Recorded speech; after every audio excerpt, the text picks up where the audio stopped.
Space, the final frontier. Well, okay, not really. All right, take two.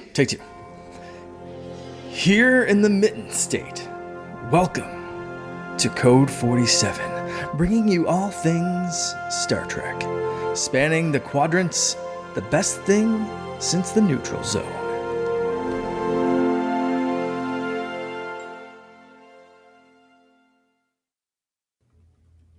Back with your regularly scheduled program.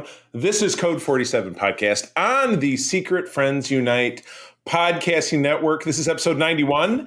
Episode 90, though it wasn't labeled as such, was our interview in the interstitial, the in-between week with Mr. John Billingsley, which was quite fantastic. We went ahead and released that in anticipation of Trek Talks 2, which happens on the 14th to support the Hollywood Food Coalition. Very worthy cause, though. We were looking to take that interview and use that as part of our upcoming Patreon, which you'll be hearing about very shortly here.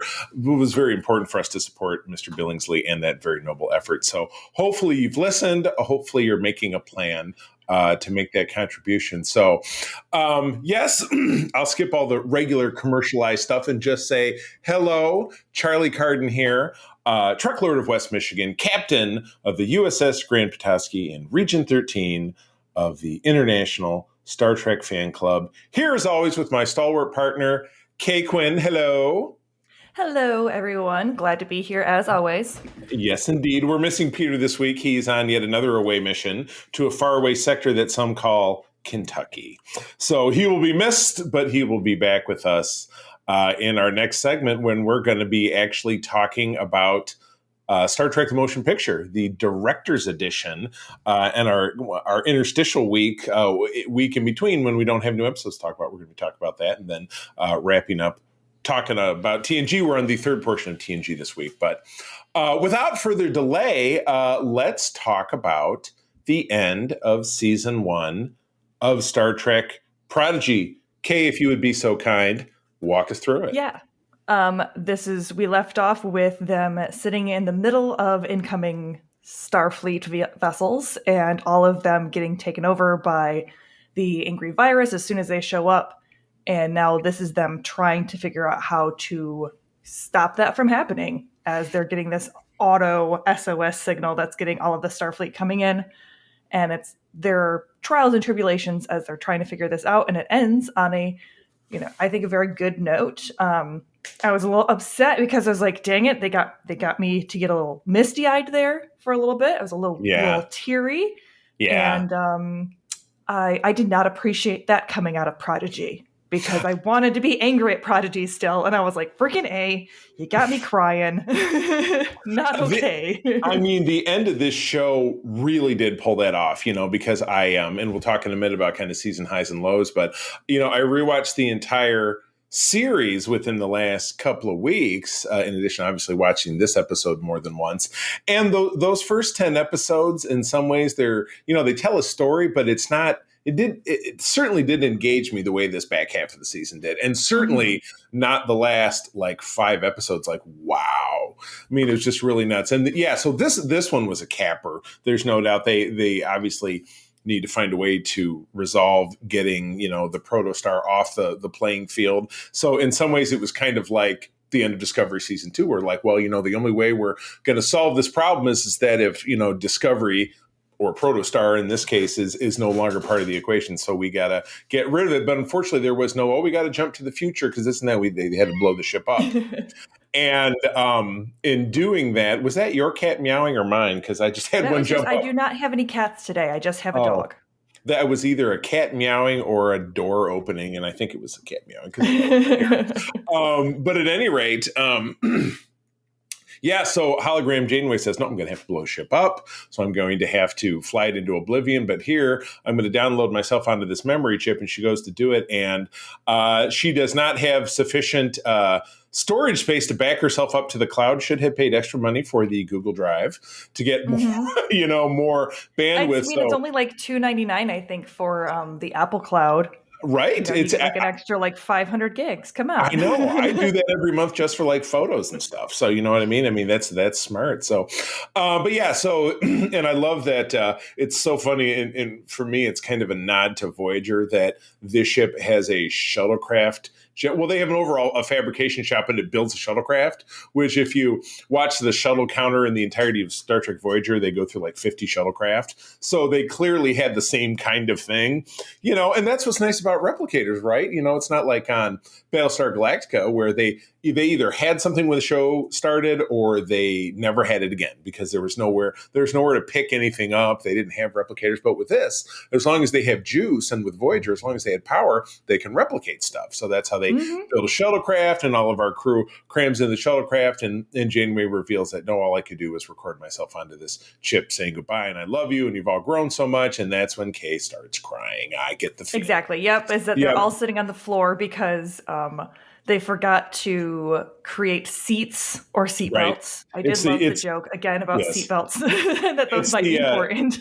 They make basically the Yugo or the basically the Ford Escort of shuttlecraft. Right. Yeah. So they're all sitting on the floor watching this little hologram of Janeway as she's saying that she's grown too big from all of their adventures and from all of her knowledge. To be able to go with them anymore. But that's okay because, she's saying that they don't need her anymore and that she knows that they can navigate and that they can create and, be strong together because they are a family and they are a team. Right. And that, she is super proud of them. And it's that just classic Mama Janeway stuff that gets me every time. And I was like, dang it. I watched, and I never do because I'm not, I've met Will Wheaton, and while I liked meeting him in person, he seemed like a normal human being. His Ready Room segments, he's always too on, and it just kind of drives me nuts. But he had to wrap this up. He had Kate Mulgrew on, and I watched a YouTube clip of it in between watching these videos, and she said, that's what Janeway does. That is who she is. She's a giver. She makes sacrifices. And even in hologram form, I mean, they got the program too right. And that's what she did, for the greater good. Just like with the crew of Discovery, they did what they needed to do to protect the future and to protect everyone. And this was a much more literal interpretation. It seems they dug really deep for this cartoon, you know what I mean? And, and I know with that, when you and I started this journey, you got to remember Prodigy started over a year ago because the first episode they kind of did it season 1 and 1.5 and released it almost like the second half of the first season, almost like it was a season 2. Right. Yeah. I checked it because I was looking back. The first episode was on at the end of October in 2021. So over a year ago, so 15 months. And the show evolved really rapidly, and I'm curious, what it's really accomplished as far as young viewers, but God, for us older viewers, it got us right to the brink of, So we had some cool stuff, though. I mean, that was the first half of the episode, and keep in mind these episodes are only 22 minutes long, so they got to get a lot in, but they got a lot in. And it was pretty cool because they end commercial break. They end up back at commercial. Okay, what would be a commercial break? What was a commercial break if you were watching it on Nickelodeon or whatever? They end up back at Starfleet, and Admiral Janeway, the real Janeway, makes their case, gets them cleared of all charges, and then they get basically adopted by her as warrant officers in training, which is fun because that's a little canonical thing that's never existed in Star Trek before, which is super cool. A warrant officer is a specialized non-commissioned rank in the Army and some other armed forces, both in the United States and around the world. So that was super cool. I really dug that. Their uniforms didn't really change, so I myself am kind of sporting the Chakotay's Prodigy uniform and what you saw, the red stripes, kind of what a captain would wear and what you saw hologram Janeway wearing. And I'm just in a normal t-shirt because I don't have a whole closet full of. That's okay. Well, like I said, I have a whole Star Trek costume. Yes, so completely fair. And this is our first recording of the new year, I think, or last time was. And I said I'm going to wear a uniform every episode until I've worn them all. It's going to be my way to get all my uniforms out there. So that is a Star Trek New Year's resolution. It is that. I've heard one. I had to do something, and that is what I chose. So anyway, back to they're warrant officers now, but Gwen instead is going to branch out. She's going to find her home world, and she and Dahl share a smooch. Which last time they shared a smooch, she was like, ew, she friend zoned his ass, but I guess he got his way out. Whatever. I mean, that's the thing. That was probably my least favorite part of the smooch. This just felt kind of weird. I was like, could you just not like? There doesn't have to be a romance between those two. They could just admire each other as both like friends and professionals. Right, exactly. But maybe if we're lucky, it won't come up again. But it probably will. But what the when Janeway hologram Janeway launched Protostar, it essentially created this time tunnel, very Star Trek kind of stuff. That it leads to 50-something years in the future, where Chakotay and the Birdman and whoever else the other prisoners are potentially alive on the homeworld of the villainous race. The race I can't remember. The bad guy race of the season. Gwen's home Gwen's world. people. Yes, exactly. Yeah. Or rather, it's Gwen's father's homeworld, because she isn't really. See, now I'm going to get mixed up in the Timey Wimey. So I think she's a clone. She would. Yeah. I mean, so there she you still go. technically is that race. Gotcha. Even though and I she's mean, I think her kind of her tie off for the end of the season was probably the most interesting, because Janeway comes in and says, I've gotten it so that 5 of you can be warrant officers, and there are 6 of them. And so it's assumed that it's going to be Dahl, who's not, because he is an augment. He's not supposed to be allowed into Starfleet. So it's assumed that he would be the one that's on the outs. And so there's this moment of him going like, no, I'm really proud of everyone. That's okay. We knew this would happen. And I'm just really excited you all get to go. Right. And Janeway's like, no, actually you got in. And that's when Gwen reveals like, no, I need to make sure that my people are okay. Because maybe if we can do first contact right this time, we can avoid, I mean, not that they did first contact wrong. I think her people are just kind of assholes. Yeah, exactly. Yeah, you know what? Yeah, some of them are just jerks. Well, this reminds me of a Simpsons bit. Why is that elephant attacking the other elephant? Well, sometimes animals are just jerks. You know? I mean, the fact that they just are still blaming Starfleet for the fact that they got in a civil war because Starfleet said hello. Right. Maybe it'll give some more complexity to that. Could be, but I am interested to see where that timeline goes. I guess I could put that on my wish list for our later conversation. Oh, wait, so don't jump too far ahead in the program. But anyway, help it.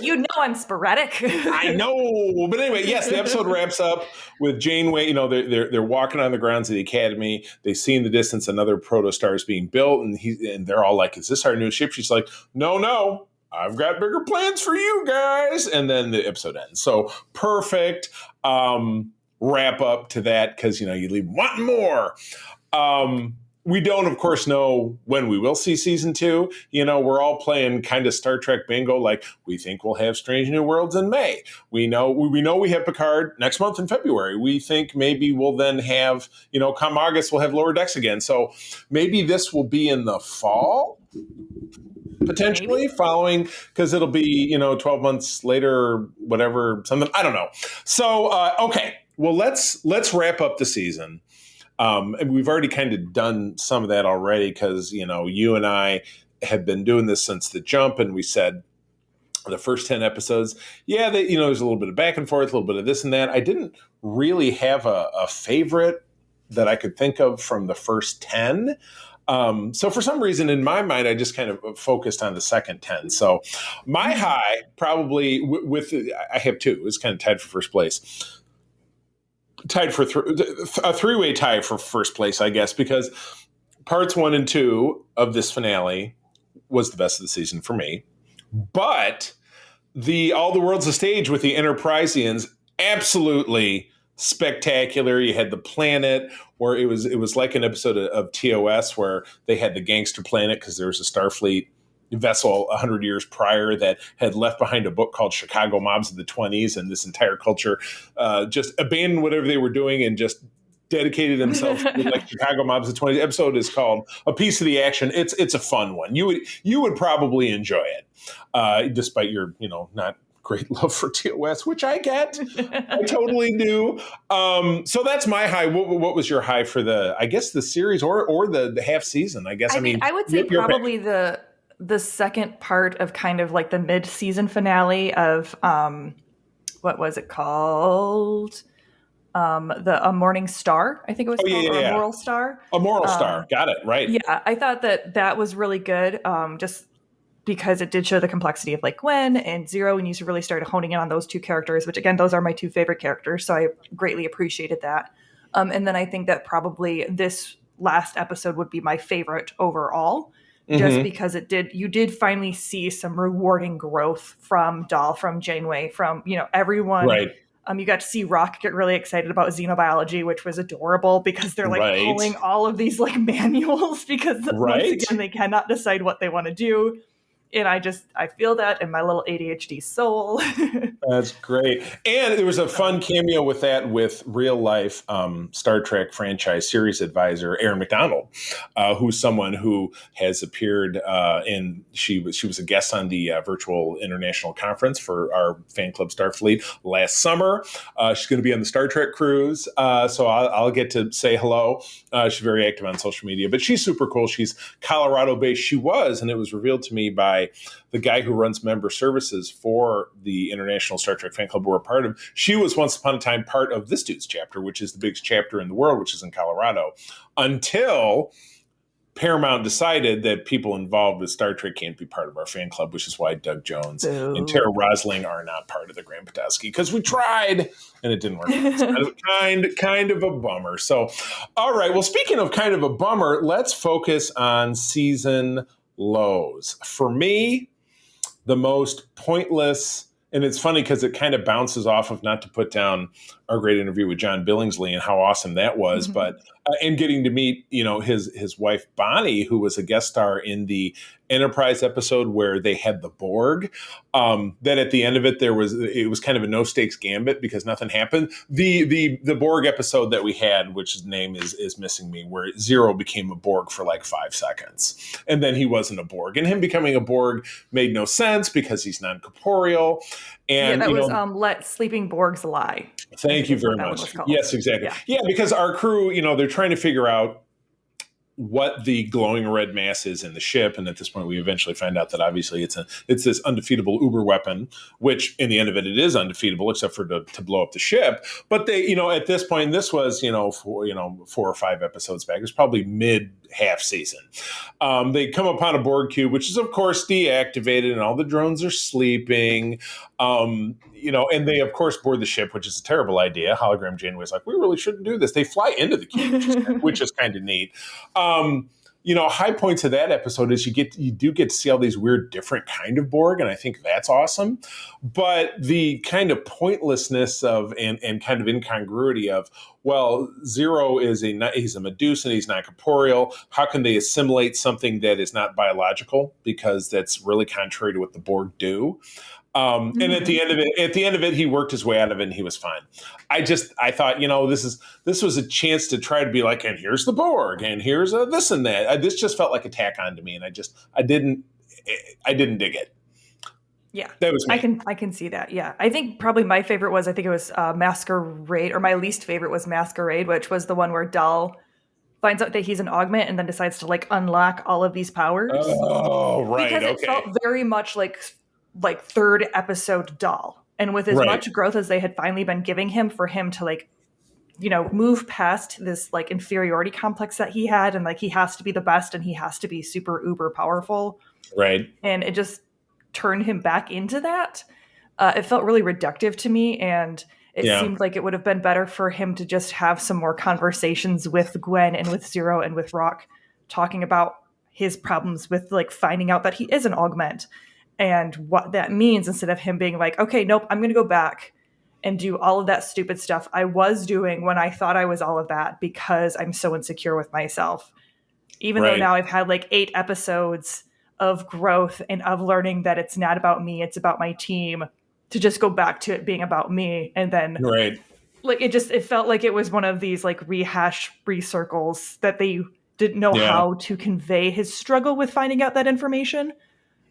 So that would probably be my least favorite. No, I totally agree. And that was right after Murph had come out of Murph's cocoon, and then we found out he was like a ninja warrior, because they're doing that. He's indestructible Murph. They're doing that big race in the side-by-side elevators, and Murph's like, blah, oh, and he's jumping across and beating up because they're getting chased by Romulans, if I'm not mistaken. And he's Murph is basically Flubber, from my understanding at this point, where he's just indestructible and can super stretch and is super strong and can do anything.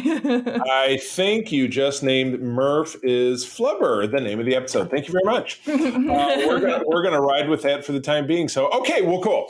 Let's wrap up talking about Prodigy with looking ahead to season 2. You got a wish list.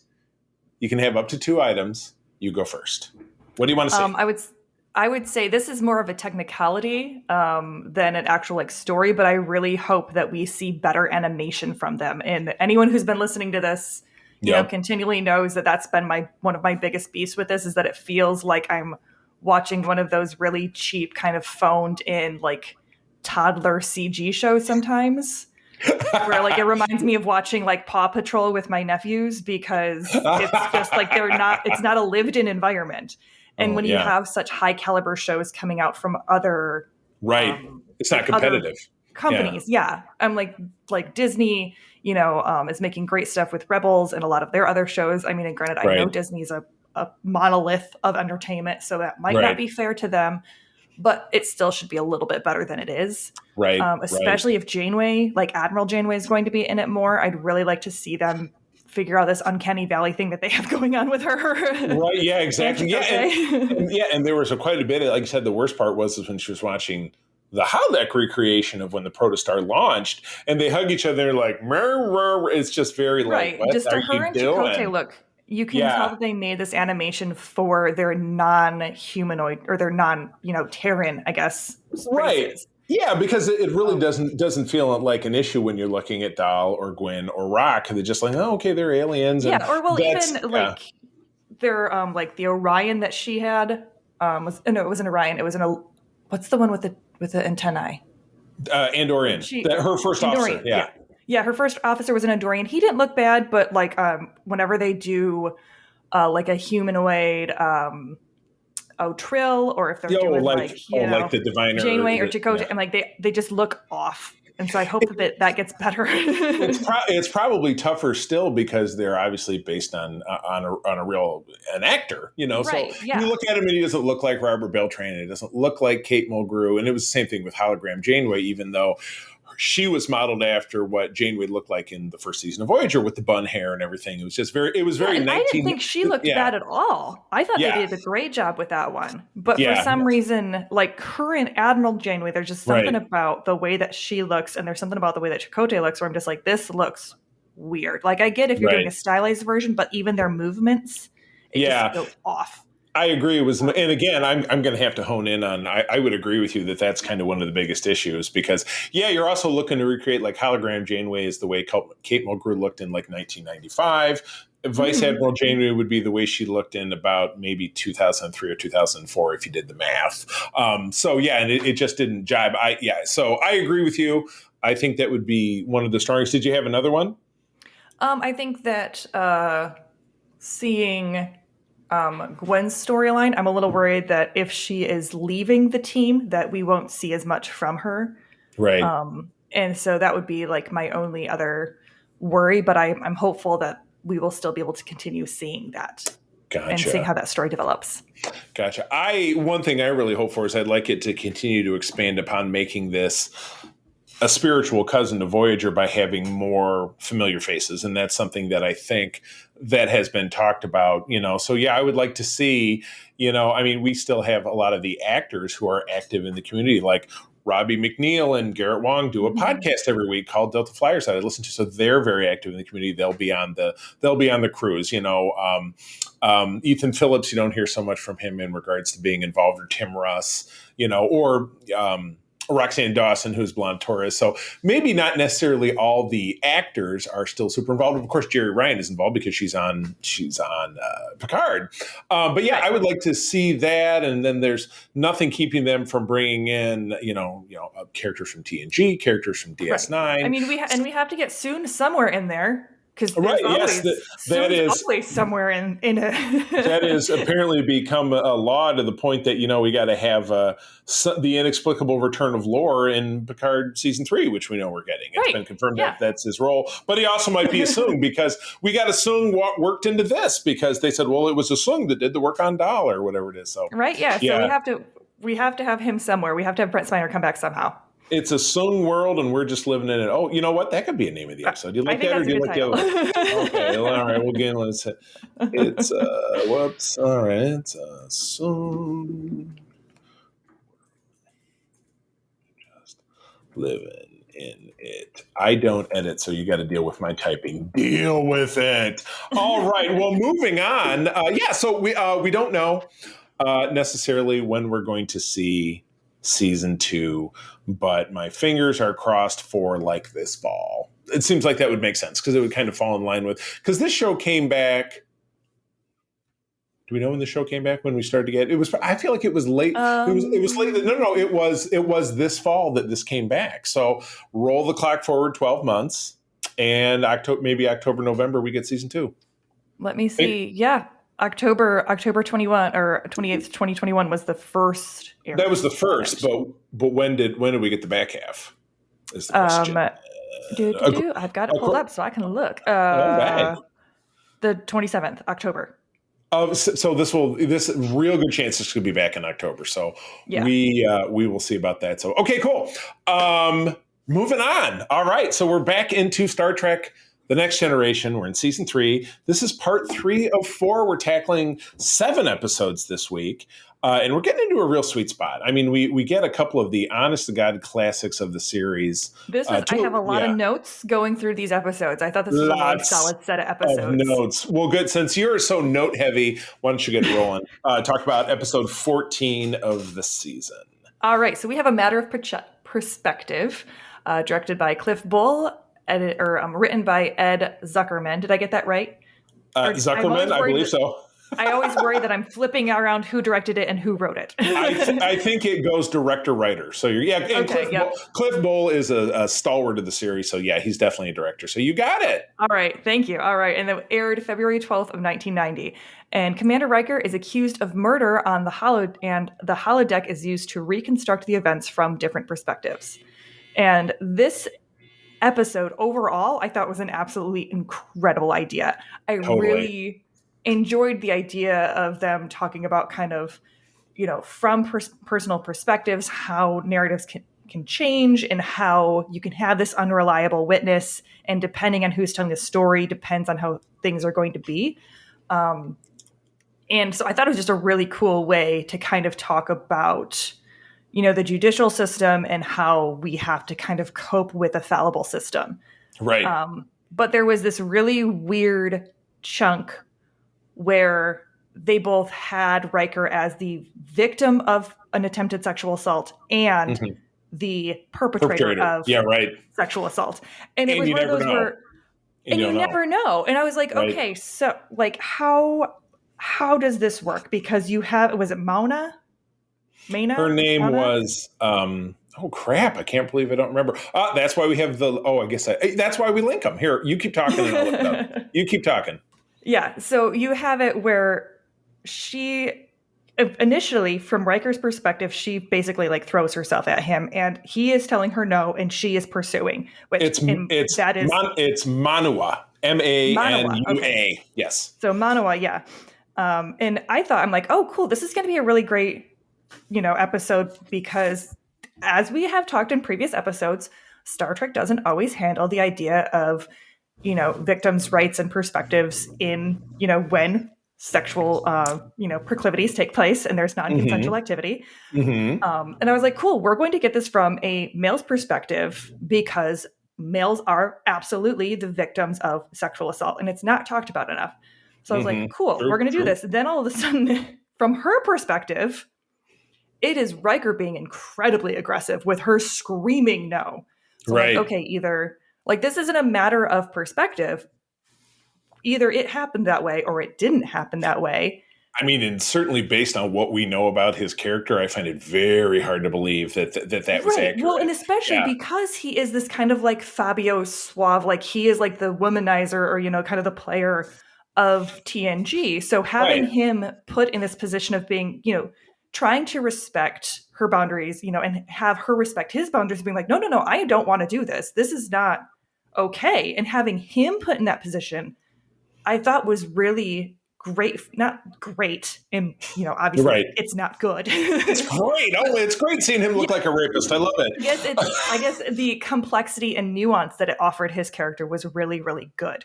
Right. And then having it be that he's being disbelieved as a victim and all of this other stuff, and having Troy be like, I can't sense any deceit from her. From what she's saying, she believes that's the truth. That's what's, And I was I'm like, sure, so difficult in any that criminal investigation where there's no physical evidence. So it's not, right. it's not like it's very, he raped her, there's physical evidence, or she raped him, there's physical evidence of that somehow. You know what I Right. mean? And Or I couldn't buy that she was able to have such a different perspective of what happened. It felt very much of that like kind of mythology or like that trope of, oh, well, we did it. And then the next morning she regretted it. So she's accusing me of sexual assault. right, which is, yeah, Like that's a that big kind of trope. I mean, you feel. see that on almost Yeah. any drama And anywhere in the so last like 30 years. that kind of twisted like the story for me a little overall. And I really wish that if they were going to like either they just wouldn't have had that part in the story and could have come up with a different reason why, like, because they already had the reason of why the scientist dude who was coming up with this Right. science-y weird Star Trek Yeah. terminology Well, for yeah, radiation. he was Kensing radiation? he was building Krieger waves Krieger waves, that's it. that could be weaponized, but he was doing it on the sly Yeah. because he was not a good guy. Right, And, so he and the already wife had was like, motive I don't know for- what you're talking about. Yeah, exactly. Yeah, he already had motive for wanting to get rid of Riker and for wanting to murder Right. Riker, which is what you find out is that it was actually a murder gone awry. Right. So this whole thing with his wife did not need to be in there besides adding some weird, like, back and forth. Right. And some So real, it just like, was one of oh those my moments God. where I'm like, you didn't need to have this in there, and it actually tainted the episode a little bit for me because I loved all of the rest of it.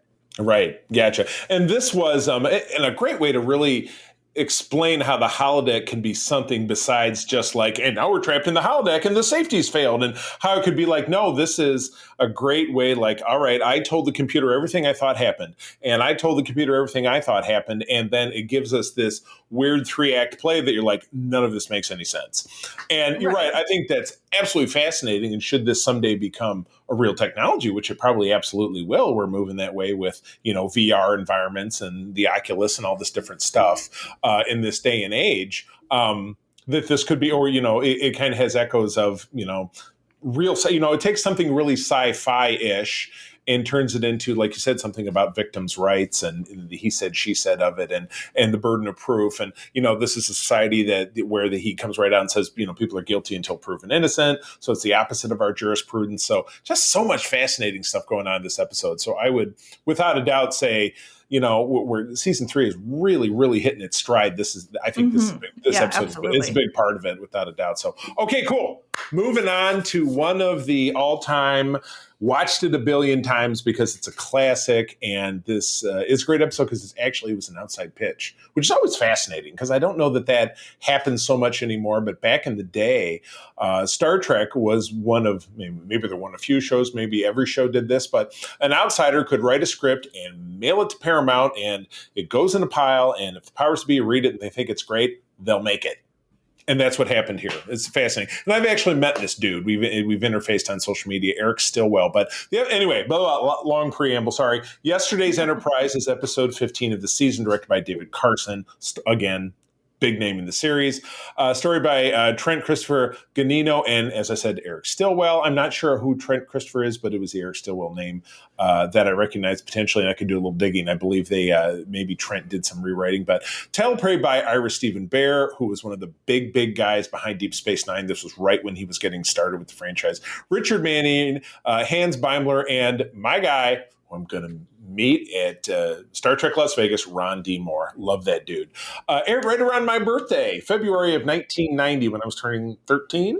The USS Enterprise C arrives from the past, causing a shift in reality and the return of the deceased Tasha Yar, Denise Crosby, who I met and interviewed on the radio back when I worked at WLAV here in Grand Rapids back in 2016. Lovely lady. So, oh my God. And guest starring actor Christopher McDonald, better known as Shooter McGavin, from Happy Gilmore. Pew, pew, pew, pew.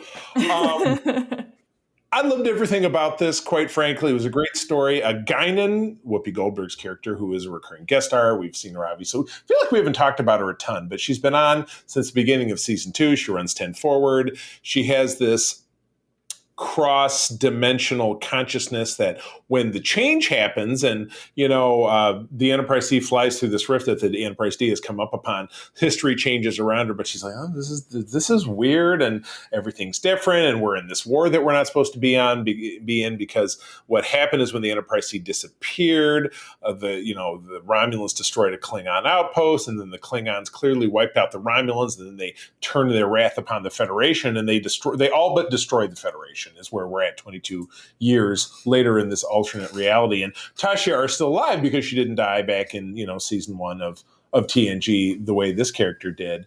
And so we meet various characters from the Enterprise C, including Captain Rachel Garrett, one of the few female Starfleet captains we've had up to this point. Not the first, but one of the few. And then Shooter McGavin is her pilot, helmsman guy. Return of the awesome monster maroon uniforms, of which I'll be getting one soon enough. Very excited about that.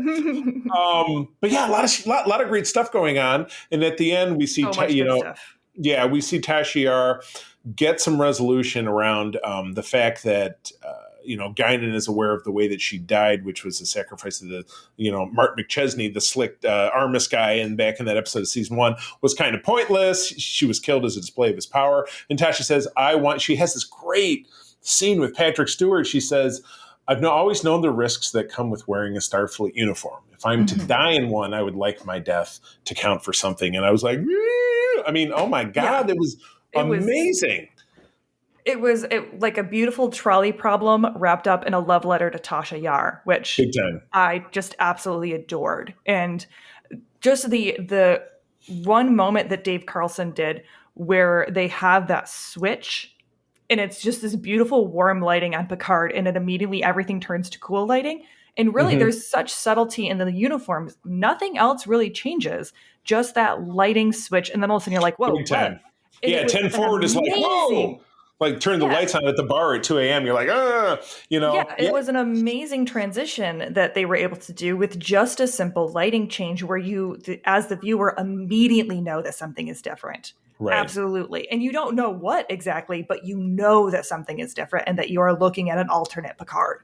Right. Yeah, you're right. The uniform tweaks were very subtle. You'll see what I'm wearing now. I have a regular collar. It went from a split collar to a regular collar. They picked up little designs on the cuffs.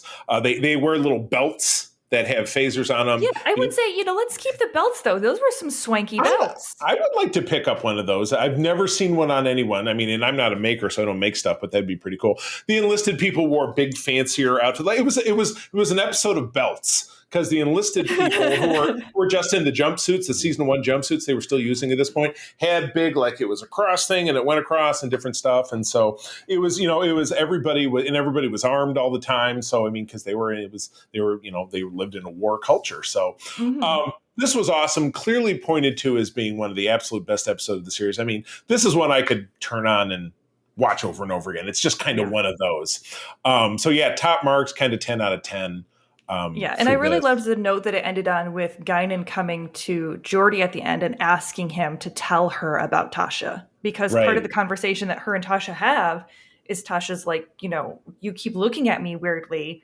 What do you know that I don't know? And Guinan just says, I don't know you. Yeah. I know that I don't know you. You're not familiar to me. And I can't exactly tell you why. All I can tell you is your death was meaningless.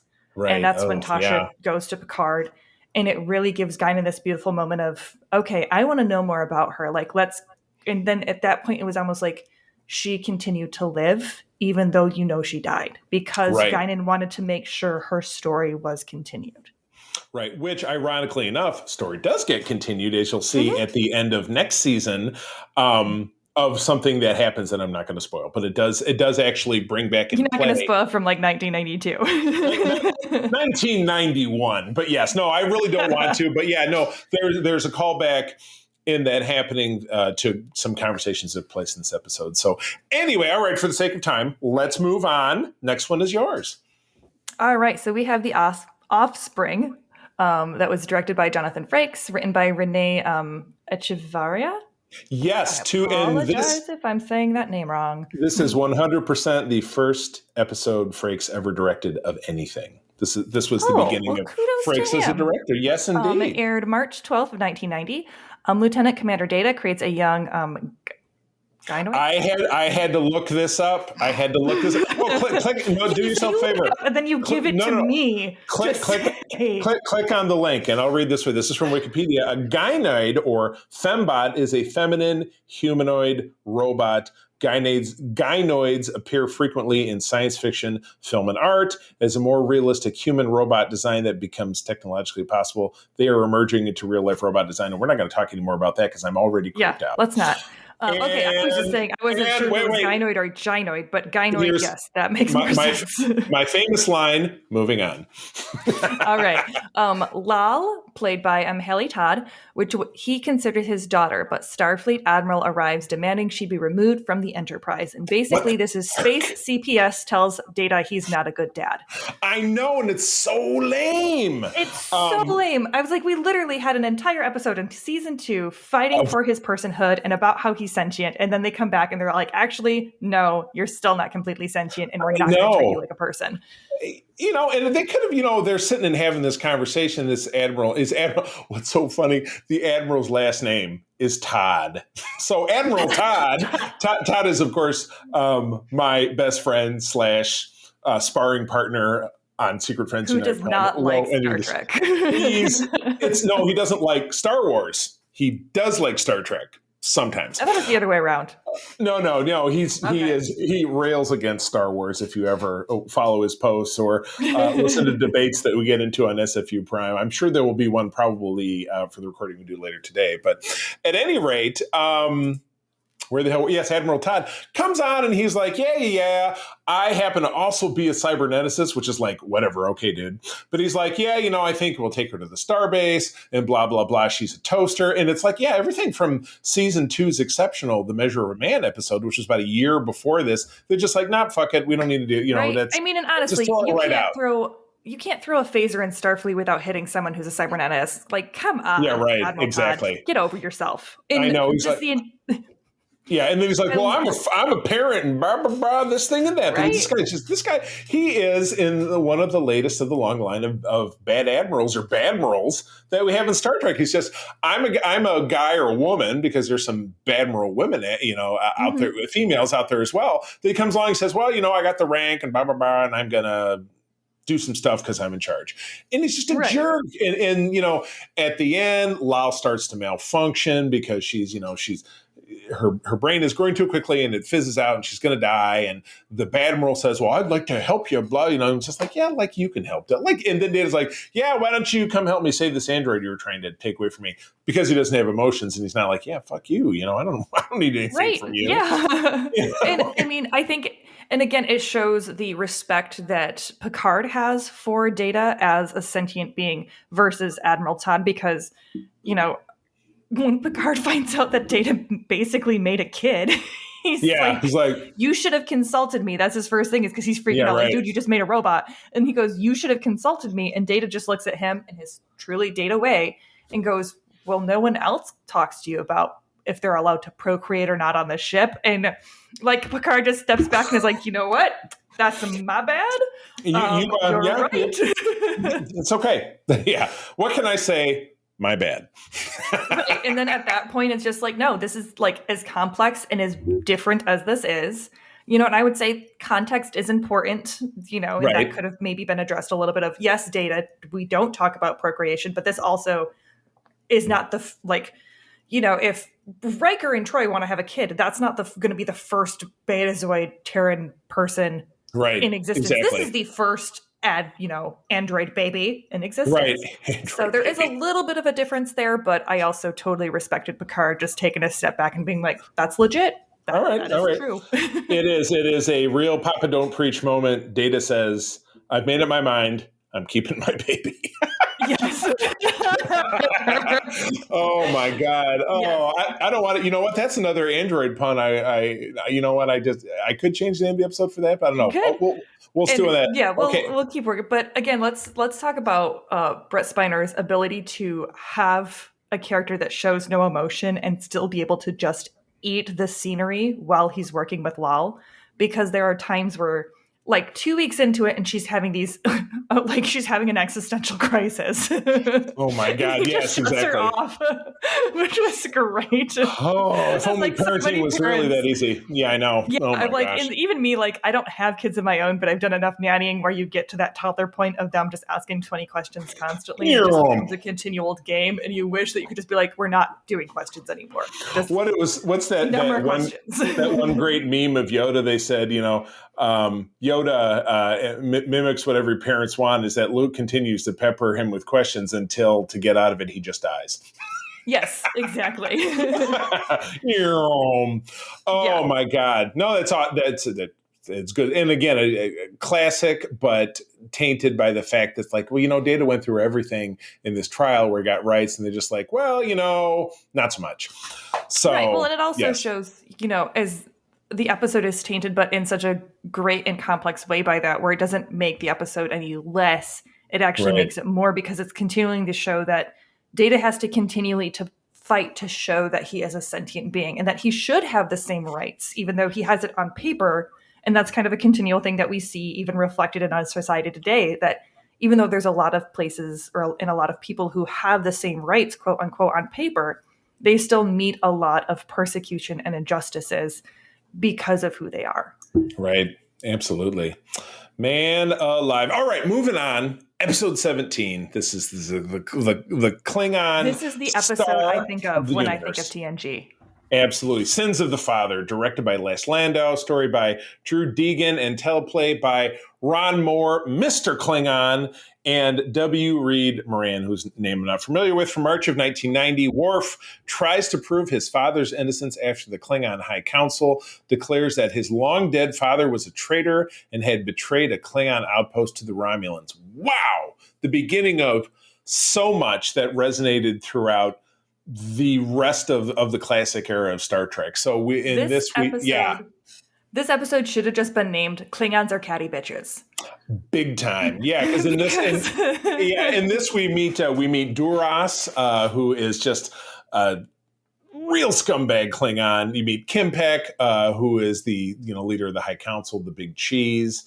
We end up on the Klingon homeworld for the first time in Star Trek history, I think.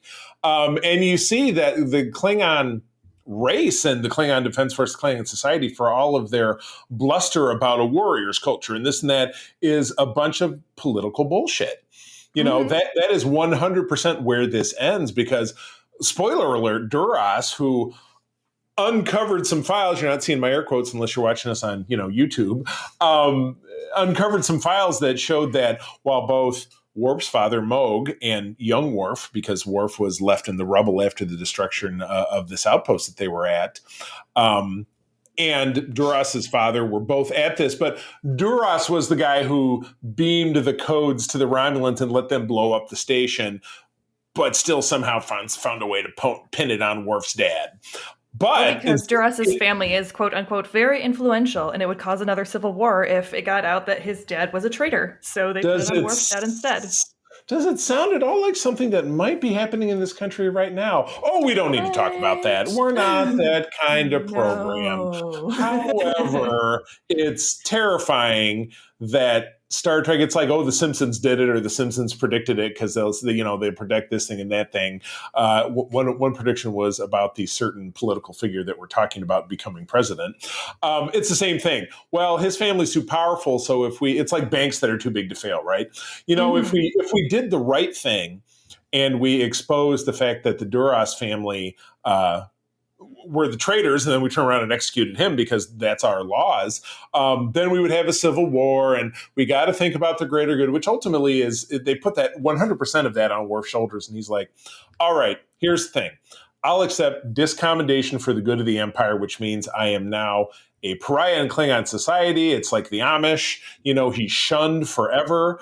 And then he has to walk away back to his life in Starfleet and has to give up, any right that he would have to a life in the Klingon Empire, which of course spawns a whole other storyline that is not really going to go away. But this was it's a little bit too close to home that I don't know specifically. And again, I'm not well versed in, political science or things like that. So I couldn't say, oh, this was really based on this situation that happened, around that same time or before this happened. But boy, it really does land on something that we're dealing with, in the here and now. So it's it's way too close to home, but that's right. Really well, I mean, it is just kind of a classic political move too, of, Very finding true. Kind of a lackey or an out, or, a fall Right. guy. And, Right. They are, first off, they're banking on Worf not showing up because Right, they exactly. assume, well, he's in Starfleet, he won't care. And then Right. it's like Worf, the Klingonist of the Klingon when it comes to honor. Yeah, exactly. He does show up, especially because now he finds out that he has a brother, Kern, I believe his name was. Yeah. Right. He didn't even touch upon that. Yeah. Tony Todd, the awesome Tony Todd. Oh, man. And you just get a great scene chewing between those two. Absolutely fabulous, because he is just classic little brother of just like poking him at every chance he gets, where he's like, are you doing it? Like, just so polite, just so passive aggressive to Worf. Right. Everybody's like, what are you talking about, Worf? He's being so nice. And Worf's like, that's the problem. Exactly. Yeah. Because the he's first yelling at me like he's yelling at everyone else. Obviously, it's great insult to me. Right. Exactly. Yeah. The first two acts of this is Kern is a Klingon officer. He comes on the Enterprise so that he can basically reveal that he's Worf's brother, and then about the challenge. Yeah, exactly. It's like a play on what we did in season 2, where we saw kind of that exchange program of Riker going on to a Klingon ship to act as a first officer. And, they're doing this kind of reverse program, but then it's underwritten by this fact that Kern's kind of snuck his way into this, sneaky, or maneuvered his way into this so that he could confront Worf and be like, hey, they're trying to, dishonor our father's name and destroy our house. Do you want to do something about it? Right, exactly. So anyway, kick-ass episode, definitely lights the trail to the Klingon Civil War arc that we see at the end of season 4. The Duras arc that kicks off when we see Kalar again, Worf's mate, and meet his son. Sorry, spoiler alerts in the first part next season. And then things that resonate on to Deep Space Nine as well. So lots of good stuff. So yeah, I love it. All right, moving on. Next one's yours. All right, we've got Allegiance, directed by Winrich Kolbe, written by Richard Manning and Hans Beamer. There's no. I think it's Beimler. I've only heard it so recently, but yeah, I believe that's. I swear, you folks could turn this into a drinking game with how much Charlie has to correct me on how I say these names. Fiddle, flap, and flippity flu. Yeah, you bet. All right, it was aired March 26th in 1990. Aliens kidnap Captain Picard and replace him with a duplicate who sends the Enterprise to a pulsar. Meanwhile, the real Picard and 3 other captives try to escape from their prison. And this was just a really, again, a really solid grouping of these episodes. Totally. Because you had, this Picard who's coming in, and I almost wanted to say that they gave away it right from the get-go, because as soon as he swaps, he goes into his ready room with Riker, and it doesn't show what he orders. You don't hear him order tea, but when he comes out, that is too dark to be tea. I swear that they gave him coffee.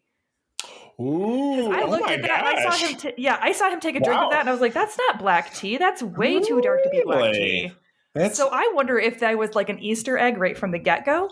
Because you didn't hear him order. He was walking away from the replicator after, as Riker came in, and then he just held it off camera until Riker left, and he took a drink of it. So I was like, wait a second. So that's my working theory, is that they put an Easter egg in there. It might just be my wild imagination going crazy. But I did like watching Crazy Picard. It was exactly. Being like, let's do a double card. What I call him, Doppelcard? Doppelcard. Yeah, because he's like, well, I'm gonna walk around and do a bunch of weird stuff. I'll sing along as we drink and 10 forward. I'll be weird with Troy. I'll watch the guys play cards. I'll make out with Beverly. I'll make out with Beverly and then reject her. Like, okay, goodbye. He practically shoves her out the door. Click. Right. It was just, and then he's like, well, and at the end, it's like he's just playing this game of, I'll just kind of, fuck around and see what happens. And at the end of it, he's going to run the Enterprise into a pulsar and kill everybody. And they're like, yeah, I think that we're kind of done with you. So they got it figured out. And meanwhile, Picard is in the prison with these three random aliens, one of whom is a cannibal who can't eat basically they give him like a urinal cake to eat. And he's like, I can't eat it. He licks and can't eat it. Oh, okay. Well, I wouldn't want to eat it either. Then you have the one guy who's a wussy pacifist. And then you have the Starfleet cadet who actually she's the ringer. She turns out to really be one of the aliens trying to play them all against each other.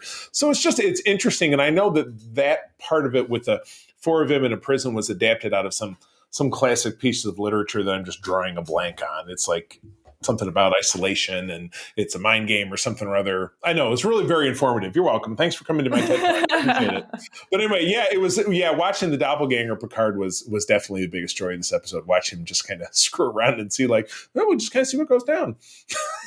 Yeah, it was definitely one of those where watching Patrick Stewart being able to be out of the normal Picard comfort zone, right? Exactly. Letting him be goofy with his character. It did seem like they let him do a little bit more. We'll talk about that in other episodes too, but where he got to be kind of playful with what Picard was doing, and it was really, really fun.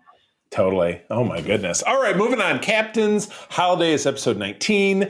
Chip Chalmers was the director. And again, this was the first full script written by Ira Stephen Bear, who is one of the real masterminds, as I mentioned, behind Deep Space Nine. Gave us some of the most classic moments there as the guy who ran the writer's room or was part of the writer's room. From April of 1990, Picard is convinced to take some much-needed shore leave on Risa, but gets wrapped up in a woman's treasure hunt. And it was funny. I messaged you and Peter while I was watching this, that the design of the futuristic aliens that are kind of spurning on Picard. Their iridescent diapers. Yes, they're iridescent diapers and their oven mitts, and they both reach up and touch the side of their heads to beam away. I was like, that is some 90s looking special effects right there. That's fantastic. I love the design. When you got to come up with, what's the line from Lower Decks? Humanoids with all slightly different facial application ridges. Yes. Yeah, and coloration. So this was a fun one. It was played for laughs. You pick up, the Enterprise is just wrapping up this negotiation and Picard is totally burned out. So he gets kind of hornswoggled into going to Risa, which is basically Enterprise's sex planet, which is awesome. Yeah. And just a great scene that all he wants to do is sit there and read his books, sitting on a lounge chair by the pool. Feel that. You just want to sit there in the sun, read your books, get left alone, and then Riker tricks him into buying this sex totem, so everybody thinks he wants Jaraharom. So this lady, yes, you know what? I was just going to correct your pronunciation, but Jamaharon, that's it. But yeah, if you have this Horgon, which is this, and they sell replicas of them, you can see them around if you look on even probably an eBay or Amazon. But it's this How do you know they sell replicas of those, Charlie? I don't have any idea. I read it on the message board somewhere. Sure, okay. But anyway, yeah, if you set out this Horgon, then it just means that you want to have Jamaharon, which is probably some kind of weird group sex thing with Jello. I have no idea. There is, actually, I looked it up because I had forgotten about this episode, and I was laughing so hard when they did when they brought it up in Lower Decks. Oh, and she's like, Jamaharon, he wants Jamaharon. Oh my God, that's right. Yeah, I had not heard of it before that. I mean, I know I've watched this episode before that, but I just couldn't remember. And so I looked at it because I was like, what is this? Why is what? And it just says there's literally no reference of what it actually is besides some vague sex act. Right. So and you know what? And what actually it is not canonical. Right. Oh God. Now you're going to make me go look it up. We won't talk about it anymore here. But now I'm We very, both know very you've already curious. looked it up. Come on. I have no You're the idea. I one don't who know knew what that you're you talking could about. buy one of those sex totems IRL. I'm just saying it. It came up and it was suggested items. I think. Why in your suggested items? You are digging yourself into a bigger Oh my hole, God. sir. You know what I'll do is I'll if I find one in Las Vegas, I'll get one for you as well. Okay, but then at least then that would put me more in the Picard position of Yes, right. Just sitting having one there because someone tricked me into getting one. reading a book by Pool. All right. Well, we've gotten totally off balance talking about anything related to this episode. We get the introduction to Picard's love interest Vash, who we see in an episode in season 4 with Q called Cupid, where they do the Robin Hood thing, and Worf, he's not a married man. That'll be fun. And then we see her in an episode of DS9 because she's with Q. But yeah, it was kind of going for a treasure hunt, and it's this thing from the future, and that's where we get those really crappy looking aliens, and yeah, it's just the episode is largely played for laughs. We also get actor Matt Grodenchik, who is later Ram on Deep Space Nine as a different Ferengi, but really he has the same mouthpiece with the one tooth that goes off there. So it's like, I guess they saved that and put that in a little Ziploc bag and like, hey, we hired Max back. Here's your teeth. Here's your teeth. There you go. Oh my goodness. But yeah, I thought it was a fun episode. Yeah, it was just a really fun overall. And again, just Picard he has this like grumpy straight man version Right. with all of the other comedic stuff going around him. And, Patrick Stewart, again, is just such a phenomenal actor that he plays that really, really well. And you get a lot of these really fun moments. Yeah, just a great episode overall. Like, I absolutely loved when he came back in the beginning and they're like, oh, how did it go, Captain? With the thing, and it's, and he just did it once. Yeah, exactly. Like, okay. All sure, right, well, Captain. good talk. We'll catch up later. Oh my goodness. All right. Take us home with episode 20. All right, episode 20 is Tin Man. That was directed by Robert Shearer, written by Dennis Bailey and David Bischoff, and it aired April 23rd of 1990. That's my mom's birthday. Yeah, well, happy birthday, Mom. When April 23 comes around. Right, exactly. A gifted betazoid whom Deanna Troi once treated as a patient comes aboard to establish first contact with an unknown vessel near an unstable star before the Romulans do. And again, just a solid episode. Absolutely. The guy, Tull, is that Tull? His name is Tam Elbrun. Tam Elbrun, that's it. So, and he is kind of a famous negotiator because he is such a powerful betazoid. And so you get this kind of back history where you find out there was a disaster that happened very early on, and it's not really specified as to what happened, but he was a negotiator, and because he was there, several people died, including some of Riker's friends and some of his, fellow Starfleet, acquaintances. So you have a lot of tension right from the get-go because he's reading people's minds and answering their thoughts before they even get them out, which obviously, Troi continually tries to stress with both her mother and any other betazoid she meets of like, hey, you're not supposed to do that. Yeah, right. Exactly. Somehow they never learn that you're not supposed to do that. People don't like that. Yeah. So as much as he starts out as a very kind of adversarial, unlikable character, you do get some sympathy moving throughout the arc with him and Data because he finds such reprieve with Data. And again, this is some great, scene chewing with Brett Spiner and with his character of him being this relief and being able to just talk to him and exist with him because, Data doesn't have a thought in his blessed little brain, not of any fault of his own. Yeah, exactly. Yeah, you're right. So, I like it, and I like it upon the commentary of dealing with someone who is, a high functioning. Would you say he's, would you compare it to someone who's maybe on the spectrum? He was definitely giving some of those on the spectrum vibes, and it was one of those things where it was kind of, as someone who is on the spectrum, it was kind of a love-hate relationship because it was very much a trope in the 90s of like tortured genius and, people who are artistic they're really, really smart and they're really, really capable. They just don't know how to talk to people. And it's like that, it's so much more complex than that. And that is such one archetype Right. of what being autistic means, because Right. there's a reason why it's called on the spectrum, because it is a Right. spectrum of Levels of degrees. struggles, and This much degrees, or that and much. Yeah. and depending on how you're raised, like it presents differently if you're femme presenting and we're raised as, femme presenting versus raised as, masc presenting. Right. So it definitely hit some of those tropes sometimes, but I just tried to look past that to get more into like how he was dealing with the Tin Man. And I thought the idea of the Tin Man was really, really cool, of this, multiple millennia old entity that was created to have kind of a symbiotic relationship with a crew that would live with it, kind of a Mass Effect type, sentient ship deal. Right. So I really, really enjoyed that. So I just tried to brush off some of the more tropey stuff that was going on with coding him as autistic. Right. Yeah. And again, you're probably a sufferer of the times because it was the 90s and, we're moving and they probably thought that was, and as Star Trek often tried to do, and in hindsight kind of falls a little tone deaf, where they were trying to create, advocacy and proper representation, but not really understanding what they were representing. Exactly correct. So yeah, no, I totally agree. All right. Well, I know we got to wrap it up, but let's give a quick favorite and least favorite. Go for it. Oh, that's a good. There was a lot of. It's real hard. Well, I gotta say, Sins of the Father was definitely my favorite because, like I said, when I think of TNG, that's the episode that generally comes to my mind. And then probably. Oh, I know. Say, we're stuck. Picking a bad one. Maybe Allegiance.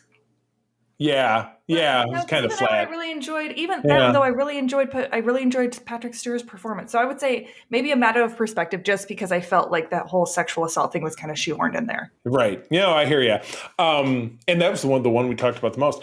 I'm going to go with, I know it's pretty obvious, Yesterday's Enterprise. I love it for all of the interplay, kind of turning everything on their ear and then getting to get a real nice resolution in Denise Crosby's character. And then I was annoyed by The Offspring and the Badmiral and throwing out all of Data's rights. I was just kind of thumbs down on that. So even though again, this is one of the more solid blocks of episodes we've come upon in anything that we've talked about. Yeah. So it's like it's like it's bad, but it's my least favorite, but it's not bad. So right, and it's bad in such a good way, where like you hate it because of it's mistreating Data, but it's mistreating Data in a way that's like where you're angry at that dude in the season 2 that was like, no, I should be able to take him apart because he's not real, and you're like, that's a lie. Ugh. Yeah, exactly. Shut up, Space CPS. He's allowed to be a dad. Exactly. Oh, I'm keeping my baby. That's going to be the name of the episode. I'm keeping my Android baby. All right. Well, with that, Katie, take us for the outro. Yeah. All right. For more information about Starfleet International, please visit Grant Petoskey on Facebook and Twitter. There you go. All right. Well, friends, thank you as always for joining us. Katie, where do people find you out there on the webs? You can find me on Twitter at QTGeek. That is Q_T Geek. And on Counter Social at KQuinn. Awesome. You can find me over there on Twitter and around the sphere in general at the C3. Go ahead and spell it out. My lovely wife, April, and I do run the USS Grand Petoskey. That is the West Michigan chapter of the International Star Trek Fan Club. You can find us at a website of that name and across socials as well. Come out and find us. With that, I'm going to tell you, as always, that sharing is caring. Don't forget to tune into Trek Talks on January 14th and support the Hollywood Food Coalition with our great friend Phil Phlox, John Billingsley. Our interview for that is out there now. And keep on trekking. And wherever you go, go boldly. This podcast is part of the Secret Friends Unite podcasting network. Visit secretfriendsunite.com for more great shows, articles, news, reviews, and more. Secret Friends Unite podcasts are available on Apple, Google, Spotify, and other podcast services around the world. If you'd like to be part of the conversation, you can join us on Facebook or our new Discord server, or follow at Secret Friends U on Twitter. Please subscribe to Secret Friends Unite on YouTube and visit our merch store at tpublic.com. Just search Secret Friends Unite. Thanks for listening.